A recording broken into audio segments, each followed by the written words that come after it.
Welcome to My Opinion here on My Opinion TV. Don't forget to like, share, subscribe, click the notification bell. Soon as a video is released, you'll be one of the first to be notified. Upon the hearing of my voice today, we have much to give God thanks for.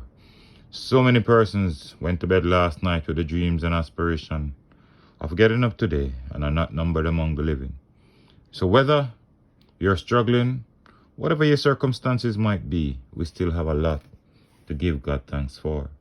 And just a reminder that you can link us up on our WhatsApp group at 876-892-2079.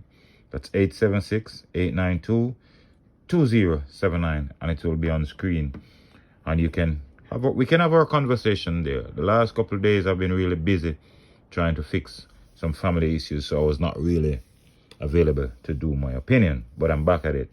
And we encourage our loyal viewers and subscribers to keep watching this channel. Now, recently, to be precise, last Friday, there was a major gun find at a warehouse in Kingston. The police had put out a picture of a female who was wanted in connection with the find. That female eventually turned herself in.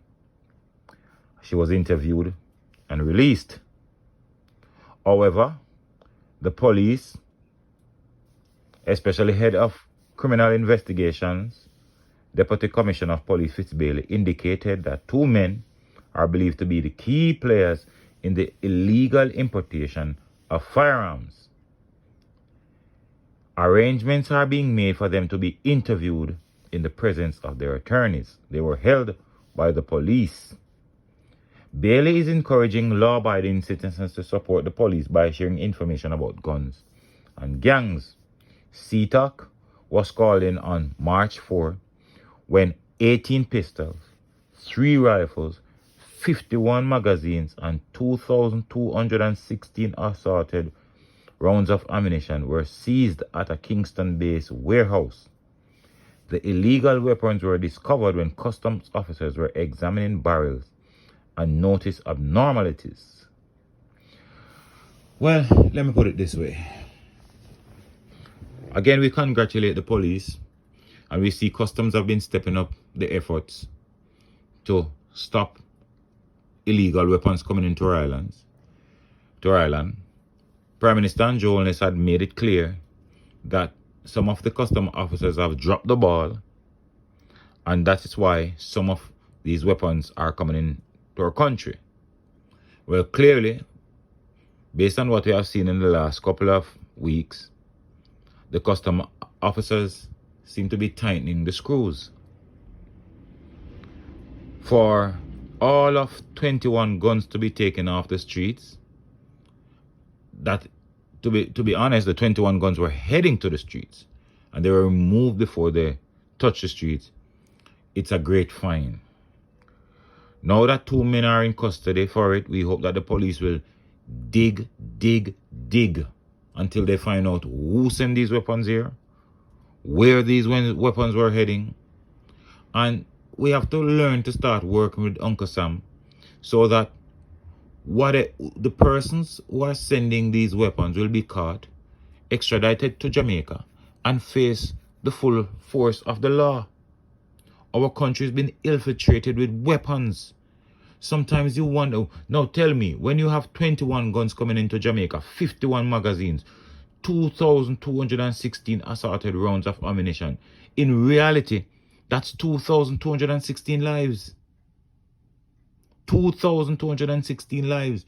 Now, whoever sent these should be charged with, I don't know if there's a law such as that, but they should be charged with an attempt to take the life of 2,216 Jamaicans. Because in reality, that's what it is. We see CTOC, and it seems like CTOC is the organization that is most trusted in the police force.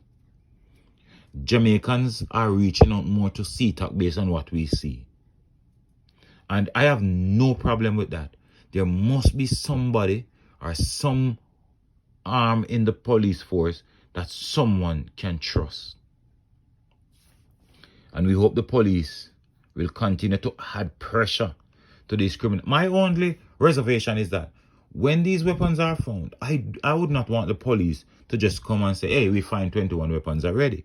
I would like for the police to wait, set up something, wait, and when the persons come to collect it, they allow the persons to collect it, and they trail the person to wherever destination they're going and do a proper investigation there, because it might just unearth far more weapons, far more information that is needed to rid this country of criminality. Well, it's just one of those things. Let me know what you think in the comment section. The other bit of news I want to talk about is this female killing of Nadine Kelly Reid, managing director at UL Manufacturing, a business located at St. John's Road in Spanish Town, St. Catherine, on Friday. The police say Reid, 47, of Vars Delight, Kingston Town, St. Catherine, was killed in a gun attack at the factory in which 2 other persons were injured. Reports are that about 10:30 a.m., Kelly Reid and 2 other persons were at the factory when armed men alighted from a motor vehicle and opened gunfire. The police was summoned and all 3 persons were taken to hospital, where Kelly Reid was pronounced dead and other persons admitted in stable condition. Now, when we look at this, first up, I have no information, but the fact that it happened on St. John's Road brings in spotlight extortion. Most of the times, these places in these areas, the criminals want extortion, and if they don't get it, this is how they show disapproval of not getting something that they didn't even work for. The Jamaica Manufacturers Exporters Association has condemned the incident. When criminals consistently take out business people, then you hear there's a big cry in Jamaica, there's no work for ghetto youth, there's no work for poor people. These are the reasons why there's no work for ghetto youth, no work for poor people. Because persons who decide to go into business to employ ghetto youths, to employ poor people, they are set upon by criminals and their lives are taken out because what? They are not paying extortion. We all understand and we all know that when you're running a business, you have to think about losses like stealing and other losses. But for you to be contemplating and for you to be putting on your pay register extortion to criminals is a big setback for any organization. And I don't know if this was the case in this situation or Nadine Kelly Reid was just a major target for these criminals. These criminals are rampant and urgently the government needs to implement strong measures to execute some of these criminals. It is too clear that some of these criminals need to know that if they take someone's life, their lives will be taken too. It's a sad situation, and we say condolences to the family of Nadine Kelly Reid as we look and wonder what's taking place in our beloved country, Jamaica. We hope that the Prime Minister, now that Parliament is about officially open, we hope the Prime Minister and the members of Parliament will come up with stiffer laws and have these criminals on the back foot at all times. But let me know what you think in the comment section.